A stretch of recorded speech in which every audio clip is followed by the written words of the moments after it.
Hello दोस्तों, आप सभी का स्वागत है आपके अपने यूट्यूब चैनल में। दोस्तों, आज के वीडियो में मैं आप लोगों के लिए एमपी जीके का टेस्ट लेकर आया हूं, जिसमें एमपी जीके के 30 अति महत्वपूर्ण प्रश्न हैं जो कि एमपी पुलिस एग्जाम 2021 की दृष्टि से बहुत इंपॉर्टेंट है। तो चलिए देखते हैं आपने अभी तक कितनी तैयारी की है। तो आप लोगों को यह टेस्ट लगाना है और अंत तक वीडियो को पूरा देखना है और अपना स्कोर पता करना है कि आपने अभी तक कितनी तैयारी की है, और अपना स्कोर आप लोग मुझे कमेंट करके भी ज़रूर बताएं। तो चलिए शुरू करते हैं। लेकिन यदि आपने अभी तक मेरे चैनल को सब्सक्राइब नहीं किया है तो आप मेरे चैनल को सब्सक्राइब कर लीजिए और बेल आइकन के बटन भी जरूर दबा लीजिए, ताकि ऐसे इंपॉर्टेंट एजुकेशनल वीडियो के नोटिफिकेशन आप तक आसानी से पहुँचते रहें। और इस वीडियो को भी एक लाइक जरूर कर दीजिए। तो चलिए देखते हैं आज का पहला प्रश्न। आज का पहला प्रश्न है, विंध्याचल ताप परियोजना निम्न में से किन दो राज्यों की संयुक्त परियोजना है? चार ऑप्शन है, आपको बताना है इनमें से किन दो राज्यों की संयुक्त परियोजना है विंध्याचल ताप परियोजना। तो इसका जो राइट आंसर होगा वह है ऑप्शन नंबर 3, मध्य प्रदेश तथा गुजरात। विंध्याचल ताप परियोजना मध्य प्रदेश तथा गुजरात राज्यों की संयुक्त परियोजना है। चलिए आगे बढ़ते हैं अगले प्रश्न की ओर। अगला प्रश्न है हमारा प्रश्न क्रमांक 2, चचाई जलप्रपात किस नदी पर स्थित है? पूछा गया आपसे चचाई जलप्रपात किस नदी पर स्थित है। तो इसका जो राइट आंसर है वह है ऑप्शन नंबर 2, बीहड़ नदी पर। चचाई जलप्रपात बीहड़ नदी पर स्थित है। चलिए आगे चलते हैं। आप लोगों को अपनी स्कोरिंग ध्यान में रखते जाना है कि आपने कितनी स्कोर किया है। अगला प्रश्न है हमारा, पचमढ़ी किस नदी के किनारे स्थित है? चार ऑप्शन है, आपको बताना है इनमें से पचमढ़ी किस नदी के किनारे स्थित है। पहला ऑप्शन है बेनगंगा, दूसरा ऑप्शन ताप्ती, तीसरा तवा और चौथा है नर्मदा। तो इसका राइट आंसर है ऑप्शन नंबर 3, तवा नदी के किनारे। पचमढ़ी तवा नदी के किनारे स्थित है। चलिए आगे चलते हैं अगले प्रश्न की ओर। अगला प्रश्न है हमारा, मध्य प्रदेश में चावल का अधिकांश उत्पादन निम्नलिखित किस प्रकार की मृदा क्षेत्र में होता है? पूछा गया आपसे मध्य प्रदेश में चावल का अधिकांश उत्पादन निम्नलिखित किस प्रकार के मृदा क्षेत्र में होता है। चार ऑप्शन है और आपको अपना राइट आंसर चुनना है। तो इसका राइट आंसर है ऑप्शन नंबर 4, लाल और पीली मृदा क्षेत्र में। मध्य प्रदेश में चावल का अधिकांश उत्पादन लाल और पीली मृदा क्षेत्र में होता है। चलिए आगे बढ़ते हैं अगले प्रश्न की ओर। अगला प्रश्न है हमारा, मध्य प्रदेश में इज्तिमा नामक वार्षिक समागम कहाँ होता है? पूछा गया आपसे मध्य प्रदेश में इज्तिमा नामक जो मेला आयोजित होता है वह किस शहर में आयोजित होता है। तो इसका राइट आंसर है ऑप्शन नंबर ए, भोपाल में। चलिए आगे चलते हैं अगले प्रश्न की ओर। अगला प्रश्न है आपका प्रश्न क्रमांक 6, मध्य प्रदेश राज्य में पाटरी उद्योग कहाँ स्थित है? आपसे पूछा गया है मध्य प्रदेश राज्य में पाटरी उद्योग कहाँ स्थित है। चार ऑप्शन है और आपको राइट आंसर बताना है। तो इसका राइट आंसर है ऑप्शन नंबर 2, ग्वालियर में। मध्य प्रदेश में पाटरी उद्योग ग्वालियर शहर में स्थित है। चलिए आगे बढ़ते हैं अगले प्रश्न की ओर। अगला प्रश्न है हमारा प्रश्न क्रमांक 7, मध्य प्रदेश का निम्नलिखित कौन सा स्थल अंतर्राष्ट्रीय वायु सेवा से जुड़ा है? चार ऑप्शन है और आपको बताना है इनमें से कौन सा स्थल अंतर्राष्ट्रीय वायु सेवा से जुड़ा हुआ है। तो इसका राइट आंसर है ऑप्शन नंबर 4, खजुराहो। खजुराहो अंतर्राष्ट्रीय वायु सेवा से जुड़ा हुआ है। चलिए आगे चलते हैं अगले प्रश्न की ओर। अगला प्रश्न है हमारा, महाजनपद युग में उज्जैन निम्नलिखित में से किसकी राजधानी थी? चार ऑप्शन है और आपको बताना है महाजनपद युग में उज्जैन निम्नलिखित में से किस जनपद की राजधानी थी। तो इसका राइट आंसर है ऑप्शन नंबर 2, अवंती जनपद की। महाजनपद युग में उज्जैन अवंती जनपद की राजधानी थी। चलिए आगे चलते हैं अगले प्रश्न की ओर। अगला प्रश्न है आपका, मध्य प्रदेश में भगोरिया नृत्य किस जिले का है? चार ऑप्शन है आपको बताना है मध्य प्रदेश का जो भगोरिया नृत्य है वह किस जिले से संबंधित है। तो इसका राइट आंसर है ऑप्शन नंबर 4, झाबुआ जिले से। मध्य प्रदेश का भगोरिया नृत्य झाबुआ जिले से संबंधित है। आगे बढ़ते हैं अगले प्रश्न की ओर। अगला प्रश्न है हमारा प्रश्न क्रमांक 10, प्राचीन काल में महामलिस्तान का नाम से कौन सा स्थल प्रसिद्ध था? चार ऑप्शन है आपको बताना है प्राचीन काल में महामलिस्तान के नाम से कौन सा स्थल प्रसिद्ध था। तो इसका राइट आंसर है ऑप्शन नंबर 4, विदिशा। प्राचीन काल में महामलिस्तान के नाम से विदिशा शहर प्रसिद्ध था। चलिए आगे चलते हैं अगले प्रश्न की ओर। अगला प्रश्न हमारा प्रश्न क्रमांक 11, मध्य प्रदेश में 73वें संविधान संशोधन के अंतर्गत विधिवत पंचायती राज की तिथि को प्रारंभ किया गया। चार ऑप्शन है और आपको इसमें से अपना सही आंसर चुनना है।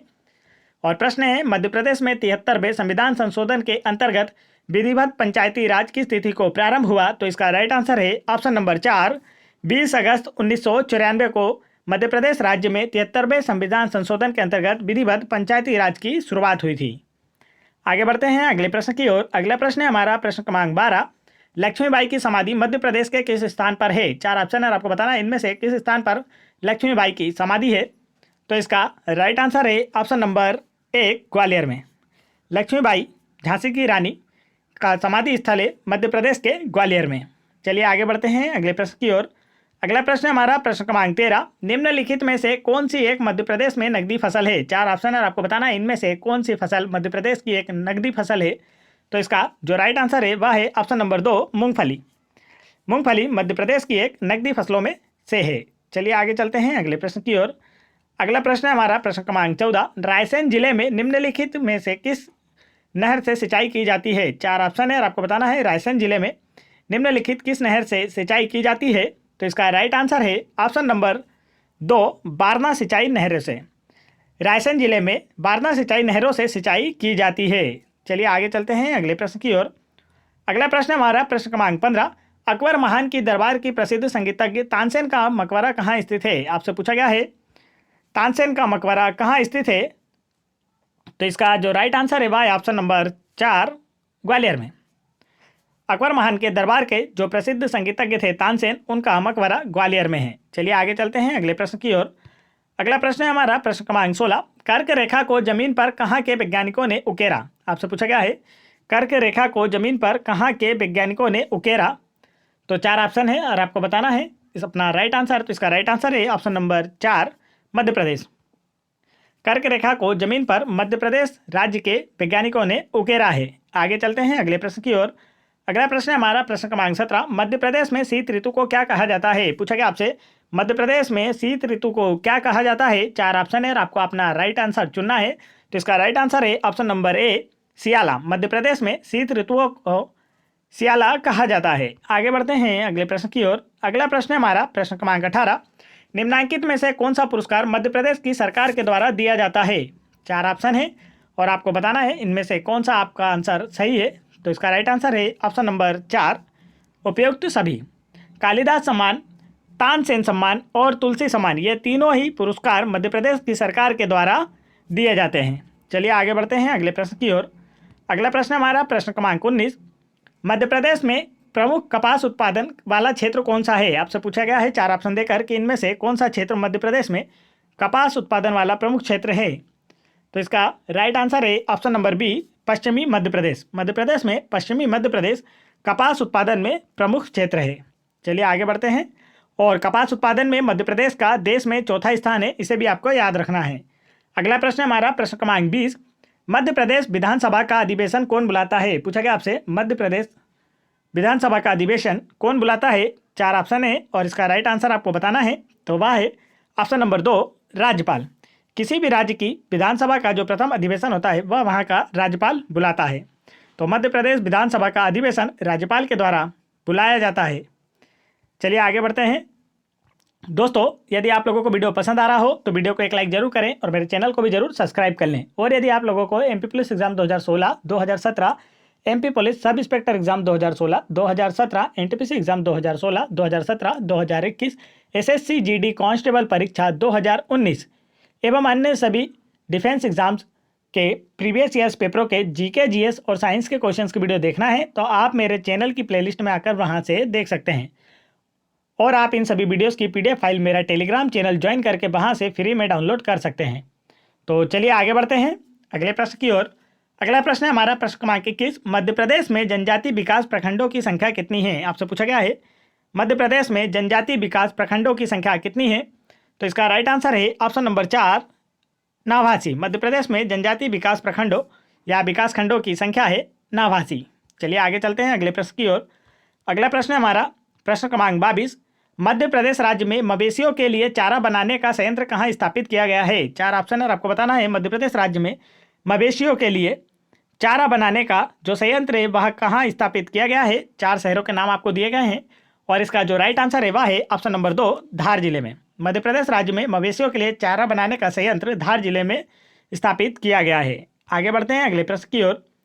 अगला प्रश्न है हमारा तात्या टोपे को फांसी किस स्थान पर दी गई थी? आपसे पूछा गया है तात्या टोपे को फांसी किस स्थान पर दी गई थी। इन्होंने 1857 के स्वतंत्रता संग्राम में अहम भूमिका निभाई थी। तो यहाँ आपसे पूछा गया है तात्या टोपे को फांसी किस स्थान पर दी गई थी। तो इसका जो राइट आंसर है वह है ऑप्शन नंबर ए, शिवपुरी में।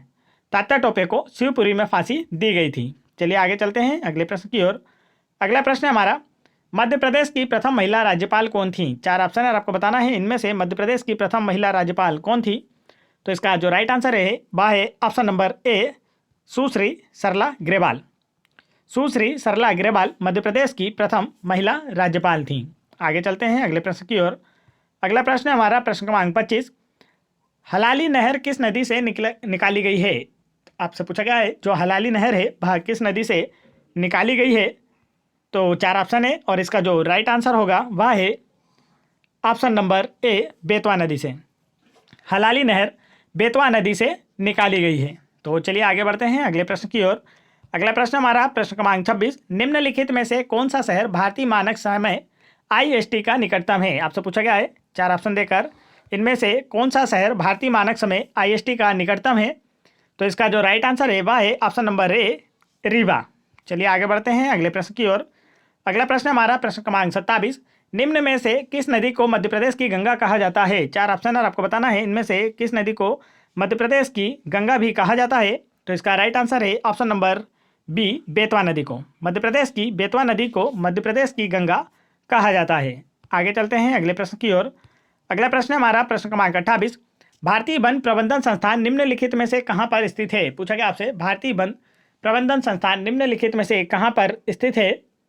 4 ऑप्शन है और आपको इसका राइट आंसर बताना है। तो इसका जो राइट आंसर है वह है ऑप्शन नंबर सी, भोपाल में। मध्य प्रदेश वन प्रबंधन संस्थान भोपाल में स्थित है।